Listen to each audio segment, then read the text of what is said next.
খাতা ইউজ করবি, খাতা। ভিডিও তো থাকবে সঙ্গে, যেগুলো ইম্পর্টেন্ট না বলে দেবো, খাতা নোট করে নিবি, যেগুলো পরীক্ষা আসার মতো।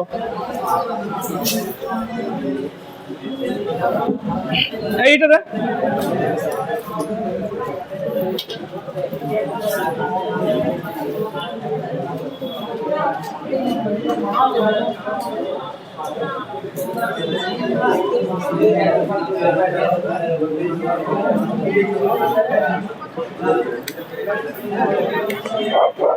ঠিক আছে চল। আচ্ছা, এর আগের দিন যেগুলো ছিল তোর মৌর্য বংশ আর গুপ্ত বংশ, ঠিক আছে। ওর পরবর্তীকাল থেকে যেটা শুরু হচ্ছে সেটা তোর দেখ, গুপ্ত বংশের অব্দি যেটা ছিল, প্রতিষ্ঠাতা কে ছিল? শ্রীগুপ্ত। আর শেষটাতে কি ছিল? বিষ্ণুগুপ্ত। এইবার এর পরবর্তী যারা আসে তারা হচ্ছে তোর হর্ষবর্ধন এবং পুষ্যবতী বংশ, হর্ষবর্ধনের। এবং হর্ষবর্ধনের আগে যার সম্পর্কে জানতে হবে সেটা হচ্ছে তোদের এই কুষাণ বংশ, একটা স্বর্ণোজ্জ্বল অধ্যায়, ঠিক আছে। তো প্রথম কথা হচ্ছে যে এই কুষাণরা কোথা থেকে এসেছিল এটা দরকার নেই, এরা মৌলিক কোন জাতি থেকে এসেছিল সেটা দরকার। সেটা কি? ইউচি জাতি, ঠিক আছে। কুষাণদের উৎস হচ্ছে ইউচি জাতি ছিল। এইবার কুষাণদের রাজা কে কে ছিল দেখ। কুষাণ বংশের প্রতিষ্ঠাতা যাকে বলা হয় তার নাম ছিল কি? কুজলা কদফিসিস, বা যেটাকে আমরা কি বলি প্রথম কদফিসিস বলা হয়। ইনি ছিলেন কে? কুষাণ বংশের প্রতিষ্ঠাতা। ইনি কিসে প্রচলন করেছিলেন ভালো করে দেখ। ইনি তৈরি করেছিলেন হচ্ছে তামার মুদ্রা প্রচলন করেন। তাহলে প্রথম যে কুষাণ বংশের প্রতিষ্ঠাতা তার নাম কি ছিল? প্রথম কদফিসিস তামার মুদ্রা প্রচলন করেছিলেন। এরপরে আসে যে রাজাটা, তার নাম কি ছিল? দ্বিতীয় কদফিসিস। ভারতের কুষাণ শক্তির প্রতিষ্ঠাতা, মানে প্রতিষ্ঠাতা একটা হয় আর সেই সাম্রাজ্যকে যাকে ধরে রাখার মতো একটা অবস্থা তৈরি করে সেটাকে দ্বিতীয় কদফিসিস ছিল। তিনি কি করেছিলেন? স্বর্ণ মুদ্রা প্রচলন। আর তার ধর্ম ছিল কি? শৈব বসত। কুষাণের কনিষ্কের যে মূর্তিগুলো পাওয়া গেছে তার মধ্যে একটা মূর্তিতেও কনিষ্কের মাথা পাওয়া যায়নি। যতগুলো মূর্তি পাওয়া গেছে সব কি অবস্থায় ছিল? মাথা ভাঙা অবস্থায়। ওই জন্য কনিষ্কের ছবি হচ্ছে মাথা ভাঙা ছবি। উপাধি কি ছিল না? দেবপুত্র। রাজধানী কোথায় ছিল? পুরুষপুর বা পেশোয়ার। পেশোয়ার কোথায় এখন? পেশোয়ার এখন হচ্ছে পাকিস্তান। আর তুলনা কার সঙ্গে করেছিলেন নিজেকে? দ্বিতীয় অশোক। আর রাজধানী কোথায় ছিল? 2 নম্বর রাজধানী মথুরা। ওদের রাজধানী দুই রকম থাকে, একটা প্রাথমিক, একটা হচ্ছে সময় বা ঋতু বা তোর ওয়েদার চেঞ্জের সঙ্গে ওদের রাজধানী চেঞ্জ হয়। তার দ্বিতীয় রাজধানী কোথায় ছিল? হচ্ছে মথুরা। এবার এদের কনিষ্কের একটা প্রথম কাজ ছিল হচ্ছে শকাব্দ প্রচলন। আমরা যেমন মানে আমাদের হিসাব মতো 2000 সাল মানে কি যীশু খ্রিস্টের জন্মের সালটাকে জিরো হিসাবে ধরা হয়, কিন্তু এরা করেছিল কি 78 সালটাকে ওরা জিরো হিসাবে ধরেছিল। 78 খ্রিস্টাব্দ থেকে কি চালু হয়? শকাব্দ শুরু হয়। এটা মনে রাখিস। তাহলে শকাব্দ শুরু হয় কবে? 78 সাল থেকে। কনিষ্ক সিংহাসনে আরোহণ করেন এবং শকাব্দের সূচনা করেন। তাহলে কনিষ্ক আরোহণ করেন কোন সালে? এই 78 সালেই করেছিলেন। আচ্ছা, ভারত সরকার জাতীয় ক্যালেন্ডার হিসেবে গঠিত হয়েছিল এই 78 বছরের ক্যালেন্ডার, সব ক্যালেন্ডার, যেটা 22 মার্চ 1957 সাল জাতীয় ক্যালেন্ডার ভারতের। এরপর দেখ, কনিষ্কের রাজসভায় যারা ছিলেন, 1 নম্বর কে ছিল? চরক। চরক রচনা করেছেন কি? চরক সংহিতা। চরককে কি বলা হয়? Father of Ayurveda. নাগার্জুন, এনাকে কি বলা হয়? ভারতের আইনস্টাইন বলা হয়। আপেক্ষিকতাবাদ এবং তোর মাধ্যমিক সূত্র বইতে তিনি লিখেছিলেন আপেক্ষিকতাবাদ তত্ত্ব। সুশ্রুত কে ছিলেন? Father of surgery. Father of surgery মানে হচ্ছে যেটাকে এখন এই অস্ত্রোপচার করা বলা হয়, সেটাকে তিনি সেই সময় তৈরি করেছিলেন। এই জন্য এনাকে কি বলা হচ্ছে? Father of surgery. আর অশ্বঘোষ বুদ্ধচরিত রচনা করে সবাই জানিস। এরকম কোশ্চেন আসে, বুদ্ধচরিত কে রচনা করেছিলেন? অশ্বঘোষ। কার সময় ছিলেন? কনিষ্কের টাইমে ছিলেন। ভাষা সংস্কৃত। আচ্ছা, গান্ধার শিল্পের প্রথম যখন কর্ণ ছিল আলেকজান্ডার, তখন সেখানে তোদের গান্ধার শিল্প সম্পর্কে বলা হয়েছিল। তো গান্ধার শিল্পের কার উপর প্রভাব ছিল? গ্রিক প্রভাব, কারণ আলেকজান্ডার ছিল গ্রিক ইস্টের লোক। গ্রিক প্রভাব পাওয়া যায়। আর এক মিনিট, এইগুলো ডিটেলস দেওয়ার কোনো দরকার নেই, শুধুমাত্র যে রাখিস গান্ধার শিল্পে কার প্রভাবটা বেশি আছে। কার হবে? গ্রিক। কেন ইতিহাসে কত ডিটেলস আসে না এখন আর। এই যে নেক্সট মানে ইম্পর্টেন্ট, যেটা মোস্ট ইম্পর্টেন্ট, যে কনিষ্কের সময়ে যে বৌদ্ধ সংগীতি 4খানা হয়েছিল, তার মধ্যে কনিষ্কের সময় যে সংগীতি হয় সেটা হচ্ছে লাস্ট আর চতুর্থ, শেষ। তাহলে কোথায় হয়েছিল সেটা? কাশ্মীর হয়েছিল। এই সময় বৌদ্ধ ধর্মটা দুই ভাগে বিভক্ত হয়ে যায়। একটা নাম কি ছিল? হিনজান, আরেকটা কি ছিল? মহাযান। হিনজান যারা ছিল তারা পুরানো পন্থী, আর মহাযান যারা ছিল তারা কি? মূর্তি পূজারী। আচ্ছা, এরপরে ইম্পর্টেন্ট হচ্ছে সিল্ক রুট। ঠিক আছে, সিল্ক রুটটা কি জিনিস? যে রোমে বা বিদেশের সঙ্গে ব্যবসা বাণিজ্যের সাহায্য করা হতো। এই কনিষ্ক সময় বিখ্যাত সিল্ক রুট তিনি নিয়ন্ত্রণ করতেন। এই সিল্ক রুট নিয়ন্ত্রণে থাকার জন্য কি হয়েছিল? ব্যবসা বাণিজ্য করা, বিদেশের সঙ্গে ব্যবসা বাণিজ্য করা অনেক সোজা হয়ে যায়। আর বিদেশে তখন স্বর্ণ মুদ্রা চলছিল, এবং ওই জন্য প্রচুর পরিমাণে এই সময় কি হয়? স্বর্ণ মুদ্রা প্রচলন ছিল। আর স্বর্ণ মুদ্রা কোনো জায়গায় কোন দেশের অবস্থা বোঝা যায় তার কয়েন দ্বারা। ঠিক আছে, স্বর্ণ মুদ্রা প্রচলন চলছে মানে হচ্ছে সেটা দেশ সেই সময় প্রচন্ড উন্নত অবস্থায় আছে। তামার মুদ্রা চলা মানে কি? অনেক নিচু অবস্থায় চলে গেছে। ঠিক আছে, কয়েনের উপর ডিপেন্ড করে। আচ্ছা, এগুলো তো বললাম কি কি আছে, পুরোটার দরকার নেই এটা। এইবার যেটা আছে হচ্ছে বর্ধন রাজবংশ। বর্ধন রাজবংশের আরেকটা নাম ছিল কি? পুষ্যভূতি বংশ। যার রাজা, বিখ্যাত রাজা যা ছিলেন সেটাকে হর্ষবর্ধন। তাহলে হর্ষবর্ধন কোন বংশের রাজা? পুষ্যভূতি বা বর্ধন বংশের রাজা ছিলেন। আচ্ছা, হর্ষবর্ধন যেখানকার রাজা ছিলেন তার রাজধানী কোথায় ছিল? থামেশ্বর। বর্তমান অবস্থান হচ্ছে কোথায়? হরিয়ানা। এই ম্যাপে দেখতে পাচ্ছিস হরিয়ানাতে থামেশ্বর অবস্থান করছে। আচ্ছা, এই যে দেখ একটা জিনিস, যে রাজ্যর এই যে বলছে আমাকে যে প্রতিষ্ঠাতা ছিলেন হচ্ছে পুষ্যভূতি, কিন্তু পুষ্যভূতি প্রতিষ্ঠাতা মানে এই নয় যে তার সময় রাজ্য হাইস্ট লেভেলে চলে গেছিল। প্রথম রাজা যদি বলা হয় তাকে কি বলা হবে? প্রভাকর বর্ধন। বর্ধন বংশের প্রথম ইম্পর্টেন্ট রাজা কে ছিলেন? প্রভাকর বর্ধন। তার স্ত্রীর নাম ছিল কি? যশোমতী। তিনটে ছেলে ছিল, রাজ্যবর্ধন, হর্ষবর্ধন আর হচ্ছে রাজশ্রী মেয়ে, তিনটে। এইবার এই হর্ষবর্ধন সম্পর্কে ডিটেলস জানা হয়। একে আমরা কি হিসেবে চিনি? হর্ষবর্ধনকে দানশীল হিসেবে চেনা হয়। অনেক ছোট ছোট গল্প আছে সেখানে হর্ষবর্ধনের দান ধানের গল্প বলা আছে। তারপর দেখ, থানেশ্বরের বর্ধন বংশ বিয়ে হয়েছিল তার সঙ্গে? কনৌজের সঙ্গে। এবার তোদের যেটা যাচ্ছে ডাইরেক্ট পরীক্ষার জন্য সেটা, কনৌজকে আক্রমণ করেছিল?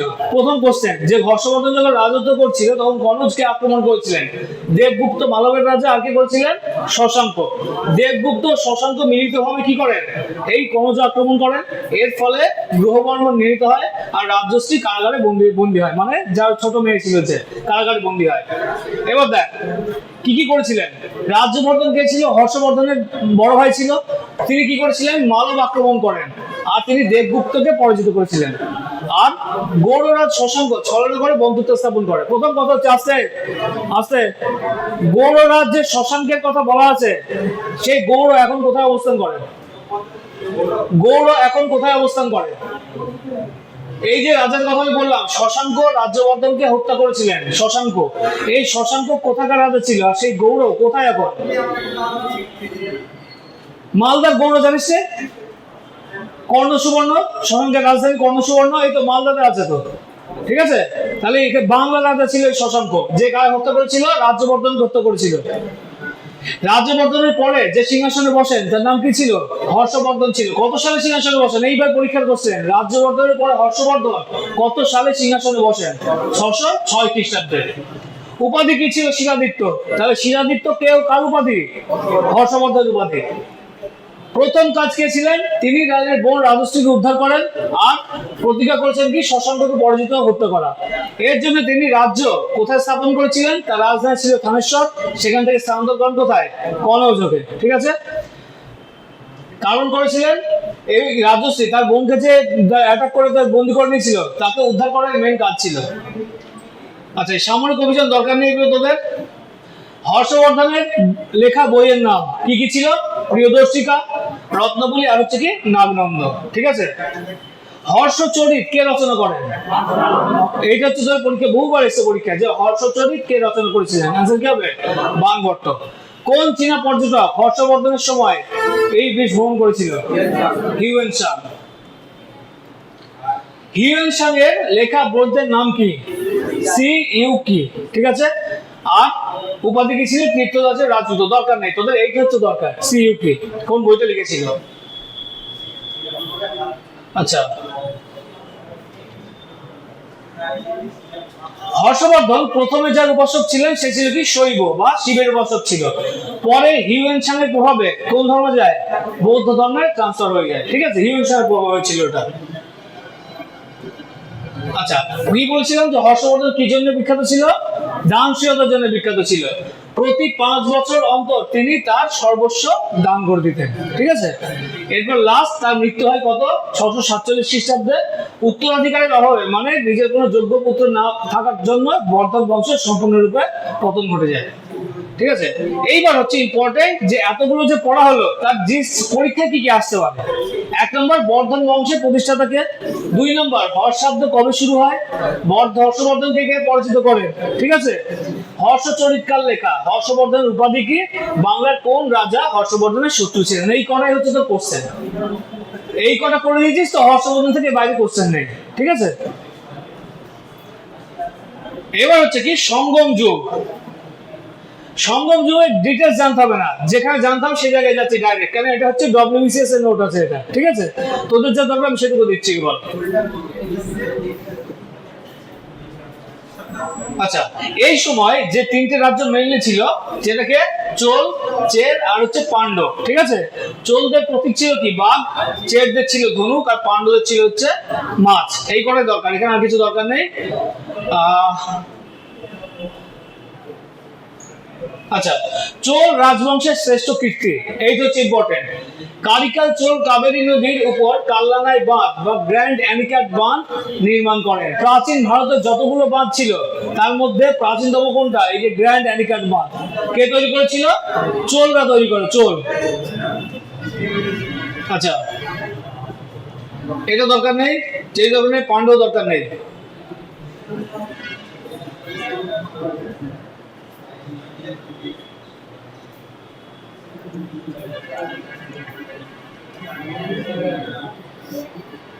আচ্ছা, ইম্পর্টেন্ট যেটা আছে রাষ্ট্রকূট রাজবংশ। ঠিক আছে, রাষ্ট্রকূট বিশাল ইম্পর্টেন্ট। রাষ্ট্রকূট রাজবংশের প্রতিষ্ঠাতা কে? দন্তি দুর্গ। প্রচুর বার এসেছে এটা পরীক্ষায়, যে রাষ্ট্রকূটের প্রতিষ্ঠাতা কে? দন্তি দুর্গ। এবার রাজধানী কোথায় ছিল? মান্নুক্ষেত বা মালক্ষেত। কোথায় ছিল? কর্ণাটকে। তাহলে দন্তি দুর্গ ছিল তোর প্রতিষ্ঠাতা, আর রাজধানী ছিল হচ্ছে কর্ণাটকে। মাতৃভাষা কি ছিল? কন্নড়। সময়কাল কি ছিল? দরকার নেই জানা। ঠিক আছে, জীবনে পরীক্ষা দেবে না সময়কাল কি ছিল। আচ্ছা, সাম্রাজ্যের বিস্তার। প্রথম কথা হচ্ছে যে প্রথম যে রাজা এসে গিয়েছিলেন দন্তি দুর্গ ছিলেন, এবং লাস্টে এসেছিল শেষ গোবিন্দ, তৃতীয় গোবিন্দ। যেটা ইম্পর্টেন্ট সেটা হচ্ছে এইটা, যেখান থেকে কোশ্চেন আসে পরীক্ষায়, যে এদের সময়ে যে সমস্ত নির্মাণগুলো তৈরি হয়েছিল সেটা কি কি ছিল। সাধারণ নির্মাণ কি হয়? আমাদের নিচ থেকে উপরের দিকে ওঠে, ধীরে ধীরে নিচ থেকে উপরের দিকে ওঠে। কিন্তু এই যে নির্মাণটা দেখতে পাচ্ছি সেটা হচ্ছে মনোলিথিক বা এক পাথর খোদাই, মানে পুরো পাহাড়কে এক সাইড থেকে উপর থেকে নিচে কাটতে কাটতে এসেছিল। আমরা কি করি? নিচ থেকে ভিত তৈরি করি, তারপর 2তলা 3তলা করি। কিন্তু এই মন্দিরটা তৈরি করা হয়েছিল পুরো একটা পাহাড়কে কেটে, আর পাহাড় তো নিচ থেকে কাটে না, উপর থেকে কাটতে কাটতে কি তৈরি হয়েছিল। তাহলে এটা এই ধরনের মন্দিরকে কি বলা হয়? মনোলিথিক মন্দির। মনোলিথিক, ভারতবর্ষের একমাত্র মনোলিথিক মন্দির। মন্দিরটার নাম কি বল? বল, মন্দিরের নাম কি? কি বলে? কৈলাসনাথ মন্দির। ঠিক আছে, কে তৈরি করেছিল? প্রথম কৃষ্ণ। বিশ্বের বৃহত্তম একশিলা মন্দির বা মনোলিথিক মন্দির। আচ্ছা, এই সময় আর কি কি ছিল? এলিফ্যান্টা গুহা মুম্বাই, আর কি ছিল? অজন্তা এবং ইলোরা গুহা। আচ্ছা, এটা দরকার নেই।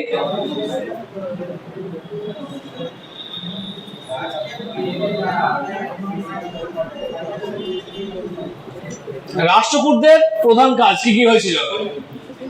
চোল, পল্লব এবং উত্তর ভারতের রাজার বিরুদ্ধে জয়। 2 নম্বর, বিশ্বের বৃহত্তম একশিলা কাঠামো তৈরি, সেটাকে কৈলাসনাথ মন্দির। কোশ্চেনটা এটা দেবে যে কৈলাসনাথ মন্দির কার সময় কে তৈরি করেছিলেন? প্রথম কৃষ্ণ। এটা কি ধরনের মন্দির? কৈলাসনাথ কি ধরনের মন্দির? একশিলা বা মনোলিথিক মন্দির। ঠিক আছে, মনোলিথিক। আচ্ছা, দক্ষিণ ভারতের যে রাজবংশগুলো ছিল তার মধ্যে ভাকাটক, চালুক্য আর হচ্ছে পল্লব রাজবংশ। ঠিক আছে, ভাকাটকটা দরকার নেই তোর। এগুলো দরকার নেই। পল্লব রাজবংশ, ঠিক আছে, এটা দেখ পল্লব রাজবংশ কি কি ইম্পর্টেন্ট আছে এখানে। পল্লব রাজবংশের মধ্যে সবচেয়ে কোশ্চেন যেটা সবচেয়ে বেশি ইম্পর্টেন্ট হচ্ছে এইটা, যে মহাবলীপুরমের বিখ্যাত মন্দির কে রচনা করেছিলেন? নরসিংহ বর্মন 1, নরসিংহ বর্মন 1। তারপর দেখ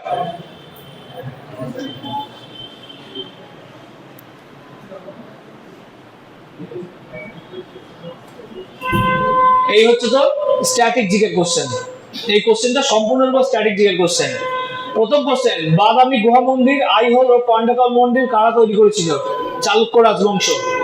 কোথায় অবস্থান করছে? কর্ণাটকে। ভালো করে কিন্তু এটা যে পুরো স্ট্যাটিক জিকে কোশ্চেন এগুলো সব। এলিফ্যান্টা গুহা কারা তৈরি করেছিল? চালুক্য। কোথায় আছে অবস্থান? মহারাষ্ট্র। শোর মন্দির বা 5 রথ, 5 রথের মন্দির কে তৈরি করেছিল? পল্লবরা। কোথায় আছে? মহাবলীপুরমে অবস্থিত। কৈলাসনাথ মন্দির কারা তৈরি করেছিল? পল্লব। কোথায় অবস্থিত? কাঞ্চিপুরমে অবস্থিত। এটা হচ্ছে তোর ইম্পর্টেন্ট এখানে। আচ্ছা, বাংলার পাল রাজা, বাংলার শাসন সম্পর্কে চলে আসছে এবার। বাংলার পাল রাজার কখন সূচনা হয়েছিল? পাল রাজা যখন শশাঙ্ক যখন বাংলার শাসক ছিল, বাংলা চরম অবস্থা উন্নতি করেছিল। কিন্তু এই 637 খ্রিস্টাব্দে কি হয়? রাজা শশাঙ্কের মৃত্যু হয়। রাজা শশাঙ্কের মৃত্যু হওয়ার পরে বাংলায় সেরকম আর তোর উল্লেখযোগ্য শক্তিশালী রাজা ছিল না, এবং তার জন্য কি হয়েছিল? রাজ্যে একটা অস্থির অবস্থা তৈরি হয়। যখন কোনো শাসক নেই তখন কি হবে? অস্থির অবস্থা তৈরি হবে। তাহলে এই সময় কি হয়? চারিদিক থেকে আক্রমণ ঘটে। কে কে করেছিল? যশবর্মন, রৈতরিত্য, ভাস্কর বর্মন, চীন সেনা চারিদিক থেকে অ্যাটাক করেছিল, ঠিক আছে। আর এই সময় হয়েছিল কি, যখন এরকম অ্যাটাক করে কোনো সেন্ট্রাল ফোর্স নেই ঠেকানোর মতো, তখন কি হয়? বড় লোক, যাদের একটা সোসাইটি ধর, সেখানে বড় লোক আছে, গরিব লোক আছে, তখন বড় লোকরা কি করে? গরিব লোককে খেয়ে ফেল দেয়, ঠিক আছে। ছোট মাছ কি খায়? মাঝারি খায়। মাঝারিদের কে খায়? বড় খায়। বাংলার অবস্থা ঠিক সেই সময় এরকম হয়েছিল, এবং ওই সময় যে অবস্থার সৃষ্টি করা হয়েছিল ওকে কি বলা হয়? মাৎসন্যায় বলা হয়। তাহলে মাৎসন্যায়ের সৃষ্টি কখন হয়েছিল? শশাঙ্কের মৃত্যুর পরপর, ঠিক আছে। এই যে মাৎসন্যায় কি জিনিস দেখতে পাচ্ছিস, যে পুকুরে যেমন ছোট মাছকে বড় মাছ গিলে খেয়ে ফেলে, তেমনি সেই সময় কোনো রাজা না থাকার জন্য দুর্বল লোকেদের কি সবল অত্যাচার করা শুরু করে, ওটাকে মাৎসন্যায় বলা হয়। আচ্ছা, আর এইখান থেকে বাংলাকে বাঁচানোর জন্য একটা আসে, সেটি আসে প্রথম হচ্ছে পাল সাম্রাজ্যের প্রতিষ্ঠাতা। কোশ্চেন এইটাই, পাল সাম্রাজ্যের প্রতিষ্ঠাতা কে ছিলেন? গোপাল, ঠিক আছে। পাল শব্দের অর্থ কি? রক্ষক। পাল শব্দের অর্থ হচ্ছে রক্ষক। এই যে প্রধান নগরী পাটলিপুত্র, বিক্রমপুর, রামবাটি, মুঙ্গের, তাম্রলিপ্ত এবং জগদ্দল। তাম্রলিপ্ত কোথায় অবস্থিত? তমলুক বলা হয় যেটাকে, ঠিক আছে। আচ্ছা, এবার হয় এটা দরকার নেই।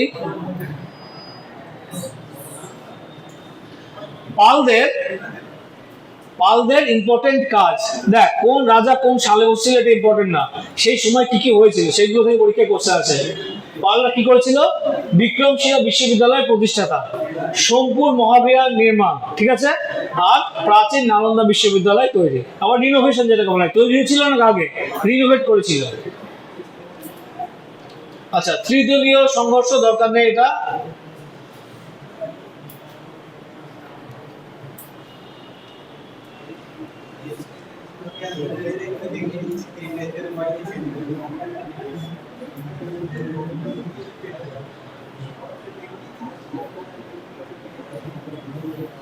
কৈবর্ত বিদ্রোহ, ঠিক আছে, বাংলার একটা অন্যতম বিদ্রোহ ছিল কৈবর্ত বিদ্রোহ।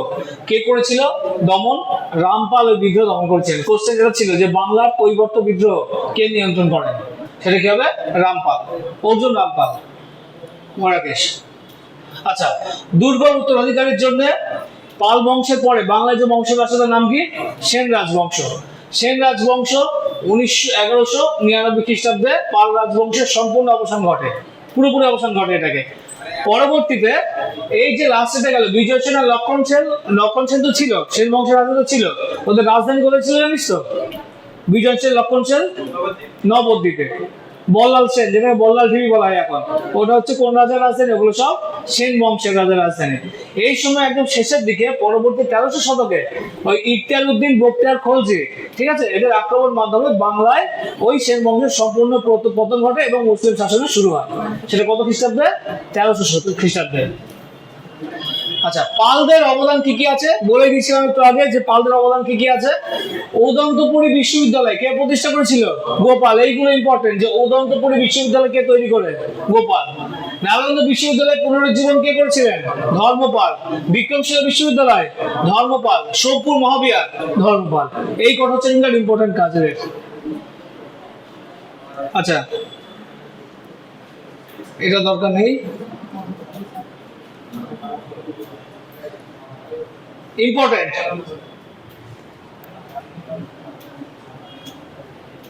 রামচরিত কার রচনা? সন্ধ্যাকর নন্দী। একদম ভুলবেন এটা, ঠিক আছে? এখান থেকে প্রচুর কোশ্চেন এসেছে, বহুবার এসেছে। রামচরিত কে রচনা করেন? ভুল করে ভাবিস না, ওটা হচ্ছে রামের জীবনী। এটা কার জীবনী বলতো? রাজা রামপালের জীবনী, ঠিক আছে? তাহলে যদি বলে সন্ধ্যাকর নন্দের রামচরিত কার সম্পর্কিত? রাজা রামপাল। এটা হচ্ছে পুরনো রামায়ণের রাম নয়, ঠিক আছে? এটা ভুল, এই ভুলটা হয়।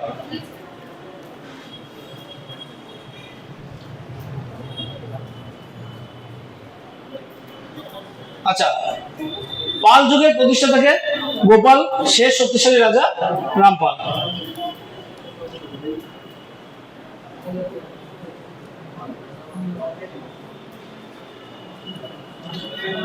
আচ্ছা, একটু হচ্ছে তোর বললাম তোরা যে পাল বংশের পরে কারা আছে বাংলায়?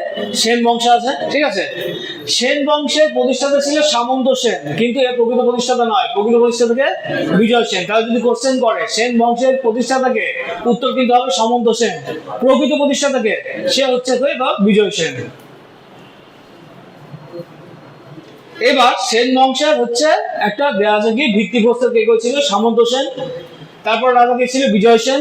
তারপর রাজা ছিল বল্লাল সেন, তার ছেলে লক্ষণ সেন। লক্ষণ সেনের পরে একে পরাজিত করেছিল কে? বখতিয়ার খলজি। আক্রমণ করেছিল কোথায়? নবদ্বীপে। নবদ্বীপ আক্রমণ করে বখতিয়ার খলজি লক্ষণ সেনকে পরাজিত করে, ঠিক আছে?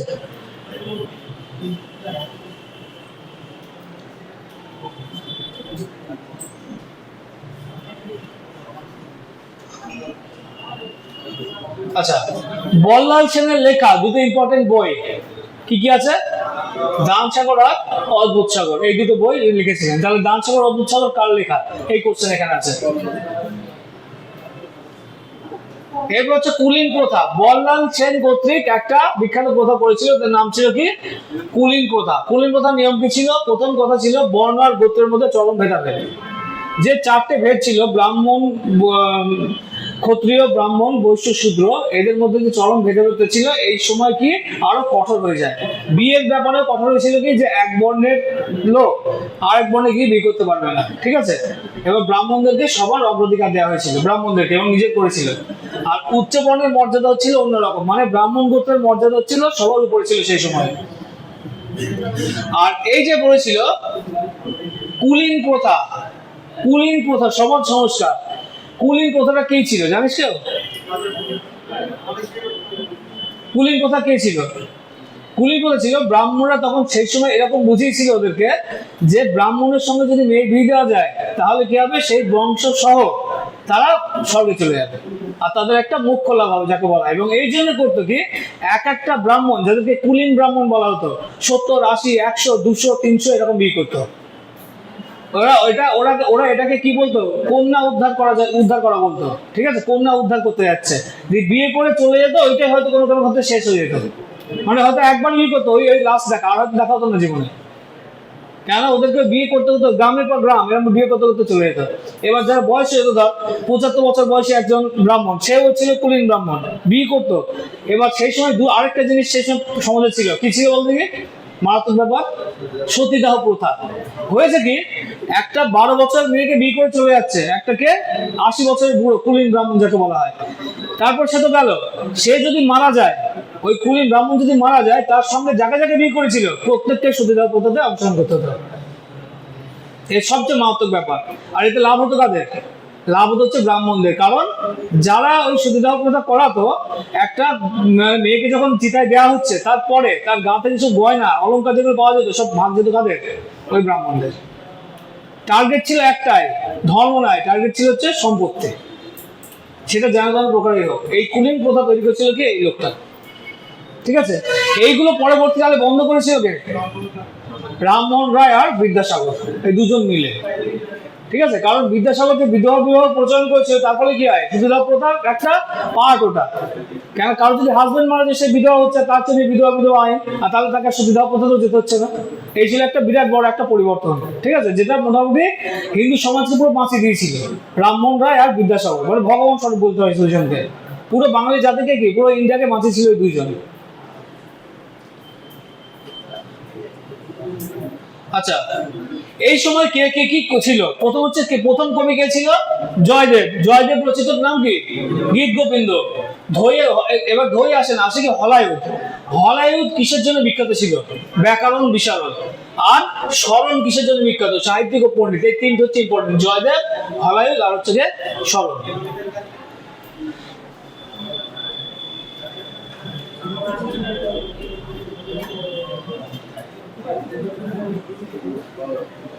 আচ্ছা, লক্ষণ সেনের পরে দুর্বল উত্তরসূরি হয় নবদ্বীপ, যার নাম কি ছিল, লাক্ষণবতী। ঠিক আছে, এর পতন ঘটে এবং সেন রাজবংশের মূল শক্তির বিনাশ ঘটে যায়। করেছিল কে, বখতিয়ার খলজি 1204 খ্রিস্টাব্দে। এবং 1206 খ্রিস্টাব্দে টোটাল বাংলা, যেটা সুলতানের থেকে আলাদা ছিল, দিল্লি সুলতানের সঙ্গে অ্যাড হয়ে যায়। ঠিক আছে, এটা কার সময় ছিল, বখতিয়ার খলজির দ্বারা হয়েছিল। আচ্ছা, এই হচ্ছে সেন বংশের চার্ট। সামন্ত সেন ফার্স্ট, লাস্ট হচ্ছে কে, লক্ষণ সেন।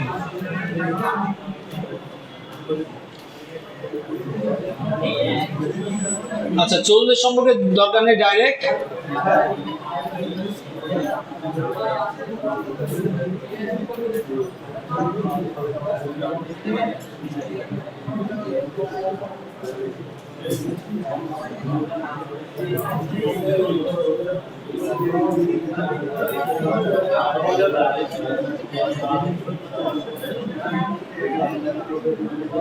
আচ্ছা, এই যে প্রথম হচ্ছে বৃহদেশ্বর মন্দির কোথায় অবস্থিত করছে, তাঞ্জোরে। তৈরি করেছিল কি, রাজরাজ চোল 1, চোল 1। দ্বিতীয় মন্দির গঙ্গাইকোন চোল মন্দির, রাজেন্দ্র চোল 1। আর লাস্ট হচ্ছে ঐরাবতেশ্বর মন্দির, যারা শুনুন রাজরাজ হচ্ছে 2। কোন মন্দির কে তৈরি করেছিল, স্ট্র্যাটেজিকের আন্ডারে পড়বে এগুলো। আচ্ছা, ব্রোঞ্জ ভাস্কর্যে শিবের মূর্তি না রূপ, এটা দরকার নেই।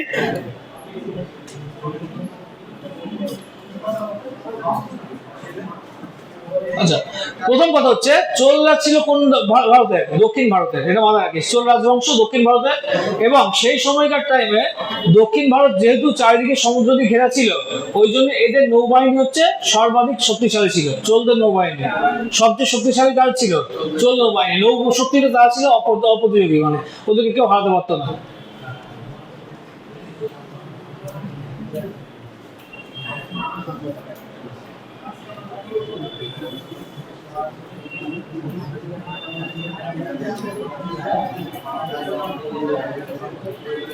আচ্ছা, তোদের তাহলে গুপ্ত বংশ যেখানে শেষ হচ্ছে, ঠিক আছে, গুপ্ত বংশ যেখানে শেষ হচ্ছে সেখান থেকে সেন বংশ অব্দি, মানে বাংলার লক্ষণ সেন, যেখানে বখতিয়ার খলজি আক্রমণ করলো 1206 সালে, ওই 1206 সাল অব্দি পড়া থাকবে। তোদেরকে যে নোট দেওয়া আছে সেই নোট থেকে পড়বি, এটা একবার দেখে নিবি যেগুলো ইম্পর্টেন্ট, আর সেই নোট থেকে মেনলি পড়বি। সেটা কি, তোর গুপ্ত সাম্রাজ্য শেষ হয়ে গেল, গুপ্ত থেকে শুরু করে একদম লাস্টে সেন অব্দি টোটালটা পড়ে আসতে হবে। ঠিক আছে, এর থেকে কোশ্চেন দেবো হচ্ছে পরের সপ্তাহে, এক সপ্তাহ টাইম দেবো এর জন্য। পরের সপ্তাহে যখন পড়তে আসবি এর উপরে আমি মক টেস্ট নেবো, 50টা কোশ্চেন থাকবে ইতিহাসে। হ্যাঁ, তোর তো বই দেওয়া ছিল মনে হয়, অনেকের কাছে আছে মনে হয় বইটা, দাঁড়াতে বলছি।